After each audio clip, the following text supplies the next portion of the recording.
네, 오늘은 마가복음 14장 말씀 보겠습니다. 신약성경 80쪽인데요. 마가복음 14장 12절부터 25절까지입니다.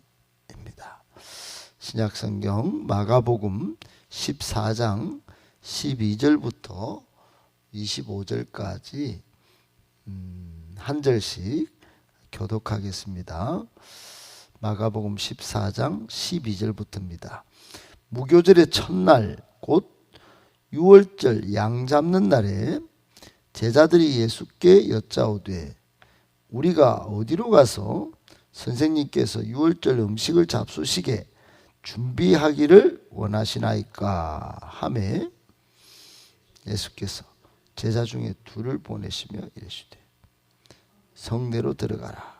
그리하면 물 한 동이를 가지고 가는 사람을 만나리니 그를 따라가서 어디든지 그가 들어가는 그 집 주인에게 이르되 선생님의 말씀이 내가 내 제자들과 함께 유월절 음식을 먹을 나의 객실이 어디 있느냐 하시더라 하라.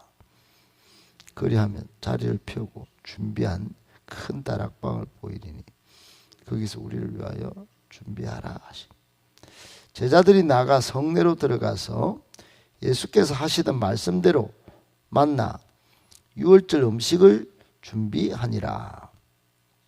저물매 그 12를 데리고 시고 가서 다 앉아 먹을 때 예수께서 이르시되 내가 진실로 너희에게 이르노니 너희 중에 한 사람 곧 나와 함께 먹는 자가 나를 팔리라 하신대 그들이 근심하며 하나씩 나는 아니지요 하고 말하기 시작하니 그들에게 이르시되 12 중에 하나 곧 나와 함께 그릇에 손을 넣는 자니라. 인자는 자기에 대하여 기록된 대로 가거니와 인자를 파는 그 사람에게는 화가 있으리로다. 그 사람은 차라리 나지 아니하였더라면 자기에게 좋을 뻔하였느니라 하시니라. 그들이 먹을 때에 예수께서 떡을 가지사 축복하시고 떼어 제자들에게 주시며 이르시되 받으라 이것은 내 몸이니라 하시고 또 잔을 가지사 감사기도 하시고 그들에게 주시니 다 이를 마시매 이르시되 이것은 많은 사람을 위하여 흘리는 나의 피 곧 언약의 피니라. 진실로 너희에게 이르노니 내가 포도나무에서 난 것을 하나님 나라에서 새 것으로 마시는 날까지 다시 마시지 아니하리라 하시니라. 아멘. 할렐루야. 반갑습니다. 오늘 고난주간 네 번째 목요일 주시는 이 본문의 말씀을 가지고 우리에게 주시는 세 가지 교훈의 말씀 받도록 하겠습니다. 첫 번째, 순종할 때 놀라운 능력과 은혜를 체험하게 됩니다. 여러분, 순종은 능력이고 순종은 은혜인 것이 아브라함의 예에서 보듯이 아브라함은 아들 이삭을 하나님께서 명령하실 때 바쳤더니 여호와 이레 즉 하나님의 예비하신 그 전능하신 능력을 체험하게 됩니다. 그것이 은혜가 되고 또 나중에 아브라함이 믿음의 조상이 되었죠. 베드로도 마찬가지입니다. 물고기 잡는 프로 즉 어부 기질을 가지고 있었지만 물고기를 못 잡고 밤새 정말 추위 가운데 아무 결실 없이 돌아왔을 때 예수님께서 깊은 곳에 그물을 던지라고 목수가 명령하는데 순종했더니 그물이 찢어질 정도로 고기가 잡히는 능력 체험, 은혜 체험을 하고는 사람 낚는 업으로 변모, 일신하게 되죠. 오늘 12절부터 16절은 유월절 음식을 어디서 준비하는지에 대한 제자들의 질문과 예수님께서 제자들을 파송하셔서 지시하는 장면으로 되어 있습니다. 유월절은 여러분도 아시다시피 유대인들에게는 우리 추석이나 설 명절처럼 최대 명절입니다. 설과 추석과 비교할 수 없을 정도로 유월절은 유대인이 꼭 지키는 그런 절기죠.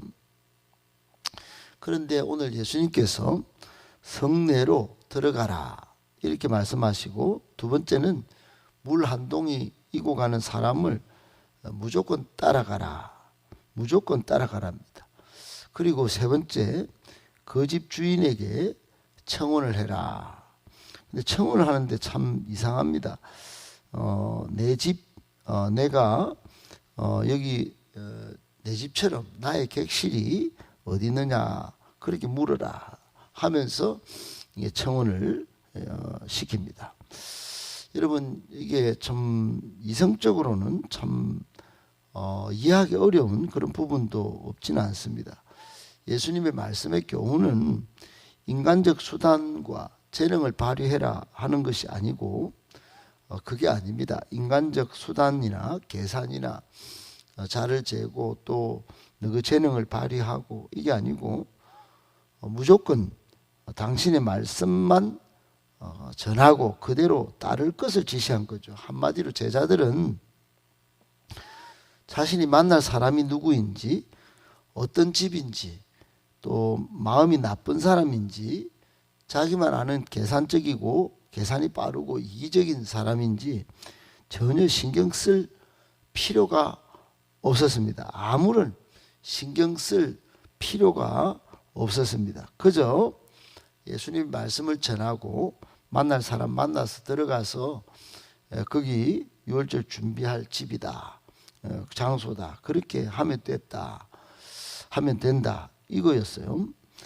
여러분, 실제로 이제 그렇게 따라갔더니 말대로 예수께서 하신 말씀대로 거기가 예수님의 마지막 만찬을 하는 그런 장소가 되어버립니다. 그렇습니다. 여러분, 내 방법, 내 생각, 내 기준, 내 이성적 판단, 저는 납득이 안 되는데요, 저 납득 불가인데요. 여러분, 그런 상황이 오더라도 주님의 말씀이라면, 하나님의 말씀이라면 그래도 순종해야 합니다. 오늘 말씀의 교훈은 정확하죠. 그게 순종에 무슨 결과가 있는데, 무슨 어떤 일이 생기는데, 일이 생긴다는 겁니다. 순종했는데 뭔가 이상한데, 뭔가 예수님이 억지 부리는 것 같은데, 이거 강도짓 하라는 것도 아니고, 또는 전혀 상관없는 사람들 압박 주라는 것도 아니고, 그냥 시키는 대로 전혀 계산이나 신경 쓸 필요 없이 시키는 대로 순종했더니 우리 주님의 능력과 은혜를 체험했다, 이런 것입니다. 여러분, 우리가 가장 극적일 때, 가장 중요할 때, 그때는 사람의 인간적인 수단과 방법을 다 내려놓고 하나님의 방법을 써야 할 때가 있습니다. 그때 순종하는 믿음이 한껏 다른 믿음입니다. 평상시에는 똑같아도 결정적일 때는 순종의 방법을 택하여 하나님의 능력과 은혜를 꼭 한번 체험해 보실 수 있기를 바랍니다. 그렇게 살아가실 수 있는 저와 여러분 되기를 예수님의 이름으로 축복합니다. 아멘. 두 번째, 자신을 깨끗하게 만들면 귀하게 쓰임 받습니다. 여러분, 오늘 비극적 주인공이 18절부터 21절에 한 명 등장합니다. 바로 가룟 유다죠. 예수님께서 이 18절 21절에 만찬을 드시는 중에 가룟 유다 배신에 대한 말씀을 하십니다. 그는 비극적 인생 결말로 최악의 운명을 맞이합니다. 예수님의 표현에 하면 차라리 태어나지 않았더라면 좋을 존재. 여러분, 이 비극의 주인공이 된 가룟 유다가 그렇게 돼버린 가룟 유다가 정말 인생 최악의 운명을 맞이한 이유는 뭘까요? 스스로 탐욕을 부리고 돈꾀를 맡았으니까 돈 냄새를 아주 기가 막히게 맡았겠죠. 그리고는 예수님을 정말 인정하지 못하는 그런 타락된 본성을 그대로 갖고 있다가 결국 비극의 주인공이 된 것입니다. 그리스 신화에 보면 인간을 프로테우스적 존재로 만드는 보는 그런 일이 있는데, 그 그리스 로마 신화에 보면 이 프로테우스가 바다의 신인데 정말 변덕쟁입니다. 변덕쟁이. 프로테우스가 너무나 변덕쟁이고 배신을 봐먹듯이 하니까 인간을 철학자들이 프로테우스적 존재다. 인간의 존재 자체가 부패하고 배신하고 변덕이 심하다. 이렇게 본 것입니다. 우리나라 속담에도 믿는 도끼에 발등 찍힌다 이런 말이 있죠. 가룟 유다가 예수님께 믿는 도끼 역할을 한 겁니다. 정말 발등을 찍어버렸죠.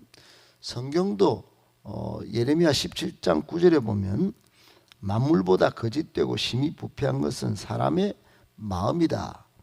그런 말씀을 하신 적이 있습니다. 가룟 유다가 거기에 대표적으로 그냥 해당되는 그런 존재입니다. 물론 가룟 유다가 이렇게 되기까지 어제도 살펴봤지만 틈을 보여서 마귀에게 조종당하고 있었던 그런 측면이 있습니다만, 어떻든 그가 깨끗한 마음을 준비하지 못해서 귀하게 쓰임 받는 존재의 가능성을 12제자가 되어서 가능성을 갖고 있었지만은 정말 인생 최악의 결말과 비극적 인생의 운명 주인공이 된 것은 정말 안타까운 일이다 하지 않을 수 없습니다. 그러므로 우리는 디모데후서 2장에 나오는 말씀과 같이 하나님 나라의 집에는 그릇이 종류가 참 많은데, 큰 그릇, 작은 그릇, 금그릇, 은그릇, 나무그릇 등 종류가 참 많은데, 그런 그릇이 중요한 포인트가 아니고 깨끗이 그릇을 준비하면 하나님 나라의 귀히 쓰임 받는다. 여러분, 우리의 마음을 항상 깨끗하게, 또 우리의 영혼을 깨끗하게, 우리의 삶을 깨끗하게 만들면 하나님이 반드시 귀하게 쓰신다 하는 것, 또 귀하게 쓰임 받는 인생이 된다는 것 꼭 기억하고, 항상 마음과 영혼을 주 예수 그리스도의 피로, 성령의 불로 깨끗하게 만들 수 있는 저와 여러분들 되실 수 있기를 예수님의 이름으로 축복합니다. 아멘. 세 번째, 예수님은 생명의 떡, 구원의 길 되십니다. 오늘 22절부터 25절 오늘 읽은 끝까지 6월절에 예수님께서 지상에서 이 땅에서 오신 이후에 이제 십자가에 내일 달리시기까지 마지막 만찬을 하시는 장면입니다. 예수님께서 축사하시고 떡을 떼시고는 22절에 의미심장한 말씀을 하시죠. 받아 먹어라, 이것은 내 몸이니라 그랬죠. 받으라, 이것은 내 몸이니라. 여러분, 테이블 위에 떡이 있었고 그 빵이 있었고 그 빵이 전혀 달랐습니다. 예수님의 몸, 즉 영생, 생명을 갖다 주는 떡, 축사하시자마자 나누어 주실 때 그렇게 된 것입니다. 그 떡은 똑같은 떡인데, 테이블 위에 똑같은 떡인데 예수님께서 축사하신 후에 받아 먹으라 할 때 이게 생명을 가져다 주는 영원한 생명 되신 예수님의 몸이 되는 것입니다. 23절에도 예수님께서 감사기도하고 잔을 이렇게 나눠 주시는데 언약의 피다. 즉 언약의 피이 뭡니까?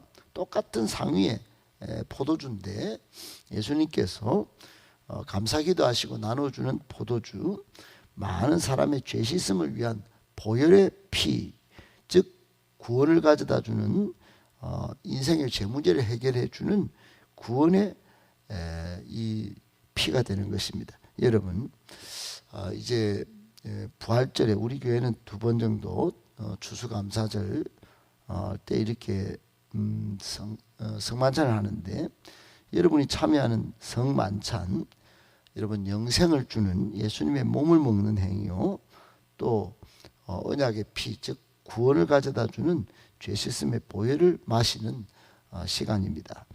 항상 이 사실을 기억하고 성령의 기름 부으심 속에 정말 감사함으로 참여하여 영원한 영생의 몸, 또 죄 씻음을 받는 피로 정말 특별한 존재로 삶을 살아가시기를 예수님의 이름으로 축복합니다.